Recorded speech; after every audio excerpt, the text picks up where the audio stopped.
దేశ రాజధాని ఢిల్లీ, ఆర్థిక రాజధాని ముంబై, వాణిజ్య కేంద్రంగా కోల్కతా, ఐటీ హబ్లుగా చెన్నై, బెంగళూరులు ఇన్ని నగరాలున్నా కొత్తగా రాబోయే పరిశ్రమలకు హైదరాబాద్ మాత్రమే వేదిక కాబోతోంది. మిగతా నగరాల్లోనే లేనిది హైదరాబాద్లోనే ఉందంటూ అటు పారిశ్రామికవేత్తలు, ఇటు ఉద్యోగులు భాగ్యనగర్కే పరుగులు తీస్తున్నారు. ఎక్కడా బతకలేకపోయినా హైదరాబాద్లో ఎలా ఈజీగా బతికేస్తామంటూ ఇటువైపే చూస్తున్నారు. మన హైదరాబాద్ మిగిలిన మెట్రో సిటీల కన్నా ఎందుకు ప్రత్యేకం, ఎందుకు విభిన్నం?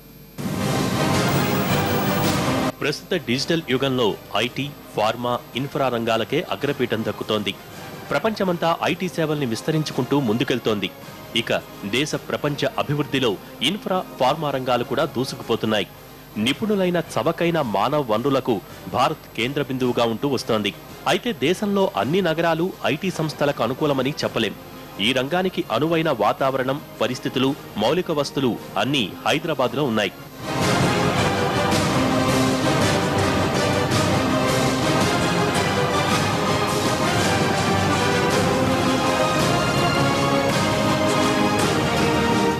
దేశంలో ప్రధాన నగరాలైన ఢిల్లీ, ముంబై, కోల్కతా, బెంగళూరు, చెన్నైలతో పోలిస్తే హైదరాబాద్కే ఓటేస్తున్నారు. అటు పారిశ్రామికవేత్తలు కానీ, ఇటు ఉద్యోగులు కానీ, విద్యార్థులు కానీ హైదరాబాదే బెస్ట్ అంటున్నారు. మిగిలిన ఆ నగరాల్లో లేనిది హైటెక్ సిటీలో చాలా ఉందంటున్నారు. మిగిలిన ఏ నగరంలోనూ 5,000కు అద్దెకి ఇల్లు దొరకదు, కానీ భాగ్యనగరంలో దొరుకుతుంది. ఏ సిటీలోనూ 30,000కు ఓ సాఫ్ట్వేర్ ఇంజనీర్ దొరకడు, కానీ హైదరాబాద్లో దొరుకుతాడు. మిగిలిన ఏ సిటీలోనూ 3 లక్షలకు ఓ ఆఫీస్ స్పేస్ దొరకదు, కానీ హైటెక్ సిటీలో దొరుకుతుంది. 30 లక్షల పెట్టుబడితో మరే ఇతర సిటీలోనూ ఓ కంపెనీ పెట్టలేం, కానీ మన పెరల్ సిటీలో ఈజీగా పెట్టేయచ్చు. అందుకే స్టూడెంట్స్ దగ్గర నుంచి ఉద్యోగులు, పారిశ్రామికవేత్తల వరకు అందరి చూపు హైదరాబాద్ వైపే ఉంది. ఎందుకంటే ఇక్కడ క్లైమేట్ చాలా బాగుంటుందండి. అండ్ అలా ఎండలు ఎక్కువ ఉండడం కానీ, అలా వర్షాలు ఎక్కువ పడడం కానీ అలా ఎక్కువ లేకుండా better it is in a seismological way. And ఇంకోటి ఏమంటే ఇక్కడ కాస్ట్ ఆఫ్ లివింగ్ చాలా తక్కువ when compare to Bengaluru, Mumbai, Chennai, whatever it may be. ఇక్కడ కొద్దిగా కాస్ట్ ఆఫ్ లివింగ్ తక్కువ. For example cost of living అనేది చాలా తక్కువ అనమాట. ఫర్ ఎగ్జాంపుల్ మీరు పూణే తీసుకోవచ్చు, బెంగళూరు తీసుకోవచ్చు. Even with minimum amount of money we can't leave అనమాట, అక్కడ బతకలేము. కానీ హైదరాబాద్లో ఎక్కడెక్కడి నుంచో వస్తారు, ఎందుకంటే మన దగ్గర కొంచెం మనీ ఉన్నా సరే we can able to live అనమాట. అంటే ఎక్స్పెన్సెస్ కానీ, ఫర్ ఎగ్జాంపుల్ రూమ్ రెంట్ తీసుకున్నాం అనుకోండి, సో చాలా తక్కువ రూమ్ రెంట్ తోటి కూడా మనం ఇక్కడ బతకొచ్చు. ఫర్ ఎగ్జాంపుల్ కన్జ్యూమర్ గుడ్స్ తీసుకున్నాము, so even we have the minimum amount of money we can able to live అనమాట when compare to Bengaluru, some kind of cities అనమాట. వీటితో పాటు మిగిలిన నగరాల్లో లేని విభిన్నత ఇక్కడుంది. ఢిల్లీ 1,500 చదరపు కిలోమీటర్ల పరిధిలో విస్తరించినా అక్కడ ఐటీ, ఫార్మా కంపెనీలు పెట్టడం వ్యయప్రయాసల వ్యవహారం. ఇప్పటికే చాలా విస్తరించడంతో ఢిల్లీలో భూముల రేట్లు ఆకాశంలో ఉన్నాయి.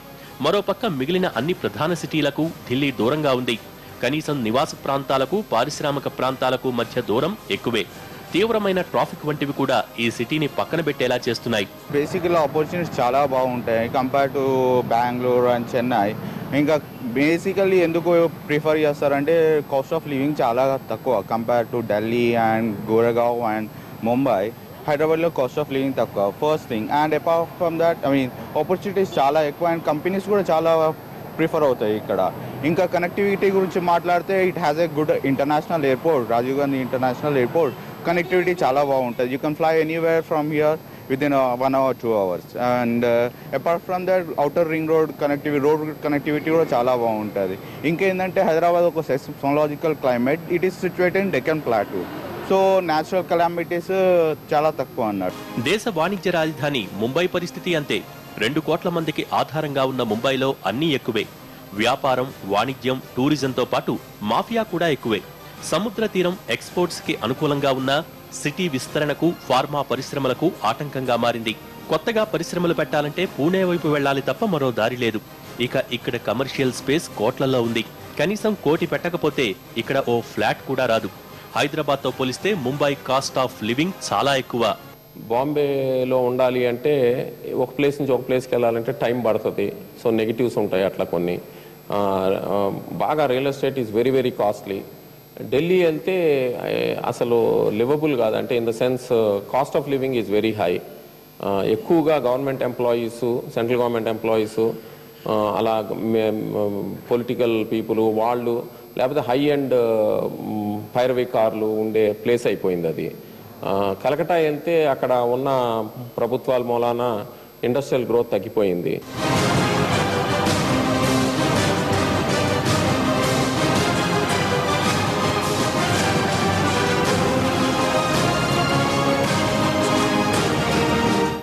ముంబైతో పాటు కోల్కతా పరిస్థితి కూడా దాదాపు ఇంతే. ఇక్కడ కూడా ముంబై మాదిరిగానే పరిస్థితులు ప్రతికూలంగా ఉన్నాయి. ఇక దక్షిణాది రాష్ట్రం చెన్నైలోనూ ఇలాంటి పరిస్థితులే ఉన్నాయి. ఇక్కడ ఐటీ కాస్తంత వేళ్లూనుకున్నా విస్తరణ వేగం తగ్గింది. దీనికి తోడు తీర ప్రాంతంలో ఉండటంతో ఈ నగరాల్లో ఉక్కపోత ఎక్కువగా ఉండి ఐటీ కంపెనీలకు ఇబ్బందిగా ఉంటుంది. ఇక ఈ వాతావరణం ఫార్మా కంపెనీలకు ఏమాత్రం పనికిరాదు. ఇక మిగిలింది బెంగళూరు, హైదరాబాదులు రెండే. బెంగళూరులో ఐటీ కంపెనీలు వేళ్లూనుకుపోయాయి. ఇక్కడ రియల్ బూమ్ చుక్కల్ని దాటిపోయింది. ఇక్కడ అద్దెకు ఇళ్లంటే సగం జీతం కేటాయించాల్సిందే. ఇక చిన్న ఆఫీస్ పెట్టాలన్నా కమర్షియల్ స్పేస్ అద్దెలు వాచిపోతున్నాయి. ఇక ట్రాఫిక్ సమస్య బెంగళూరుకు మైనస్ గా మారుతోంది. వీటన్నింటి బట్టి చూస్తే హైదరాబాద్ ఒక్కటే ఐటీ, ఫార్మా, రియల్, ఇన్ఫ్రా కంపెనీలకు అనుకూలంగా ఉన్న సిటీ. ముఖ్యంగా సాఫ్ట్వేర్ ఎంప్లాయీస్ కానివ్వండి, మిగిలిన ఎంప్లాయీస్ వీళ్ళందరూ కూడా ఇక్కడ ఎందుకు ఎక్కువ ఇంట్రెస్ట్ చూపిస్తారంటే, ఒకటి కాస్ట్ ఆఫ్ లివింగ్ తక్కువ, ఇంకొక వైపు ఏంటంటే అద్దెలు కూడా చాలా తక్కువలో ఉంటాయి. మనకి బెంగళూరు మహానగరంలో కనుక చూస్తే దాదాపు 10 months అడ్వాన్స్ పే చేయాల్సి ఉంటుంది ఒక ఇల్లుని అద్దెకి తీసుకోవాలంటే. వెరస్ హైదరాబాద్ విషయానికి వచ్చేసరికి 2 నెలల అడ్వాన్స్ తోటి కూడా వాళ్ళు ఇక్కడ ఉండే పరిస్థితి ఉంది. ఇంకోవైపు ఏంటంటే 1000 రూపాయల భోజనం దగ్గర నుంచి 10 రూపాయల భోజనం వరకు కూడా మనకి ఇక్కడ అందుబాటులో ఉంది. కాబట్టి దీనివల్ల ఎలాంటి సామాన్య ఉద్యోగి దగ్గర నుంచి బాగా డబ్బులు ఉన్న వాళ్ళ వరకు కూడా ఇక్కడ బ్రతకగలే పరిస్థితి మనకి క్లియర్గా ఉంది. ఇంకొకటి ఏంటంటే మీకు మనకి సిటీ సెంటర్ కనుక మనం ఇందిరా పార్కు లేకపోతే ఇటు అసెంబ్లీని కనుక తీసుకుంటే అక్కడి నుంచి 25 minutesలో ఎనీ అవుటర్ సిటీని టచ్ చేసే పరిస్థితి మనకుంది. అటు వీటన్నింటితో పాటు నిపుణులైన మానవ వనరులు కూడా ఇక్కడ ఎక్కువగా అందుబాటులో ఉన్నారు. హైదరాబాద్తో పాటు చుట్టుపక్కల కాలేజీల నుంచి ప్రతి ఏటా ఇంజనీరింగ్ గ్రాడ్యుయేట్లు అందుబాటులోకి వస్తున్నారు. ఒక ఇంజనీరింగ్ స్టూడెంట్కి 5,000కు బోర్డింగ్ కమ్ లాడ్జింగ్ దొరికేస్తుంది. మరో 5,000కు కంప్యూటర్ కోర్స్ చెప్పేవాళ్లు వేలల్లో ఉన్నారు. దీంతో గ్రాడ్యుయేట్లకు హైదరాబాద్ స్వర్గధామంలా మారింది. ఇక ఉద్యోగులు కూడా ఇదే రీతిలో సిటీలో చీప్ కాస్ట్తో నెట్టుకొచ్చేస్తున్నారు.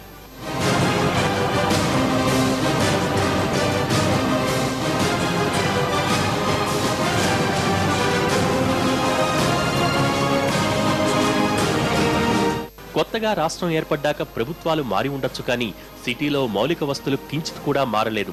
నగరం చుట్టూ విస్తరించడానికి ఎంతో అవకాశం ఉంది. పైగా సముద్ర మట్టానికి హైదరాబాద్ 542 మీటర్ల ఎత్తులో ఉంది. దీంతో ఇక్కడి గాలిలో తేమ శాతం తక్కువగా ఉండి ఉక్కపోత ఉండదు. సరిగ్గా ఐటీ కంపెనీలకు ఇదే వాతావరణం అవసరం. ఇప్పటికే సిటీ చుట్టూ ఐటీ సంస్థలు విస్తరించాయి. రియల్ ధరలు, అపార్ట్మెంట్ల ధరలు, కమర్షియల్ స్పేస్ ధరలు అందరికీ అందుబాటులో ఉంటాయి. ఇక నిపుణులైన మానవ వనరులు కూడా అందుబాటులో ఉండటం సిటీకి కలిసొస్తున్న అంశం. అంటే సమీప భవిష్యత్తులో హైదరాబాద్, తెలంగాణ రాష్ట్రాలు పారిశ్రామిక రంగాల్లో దూసుకుపోవటం ఖాయమన్నమాట.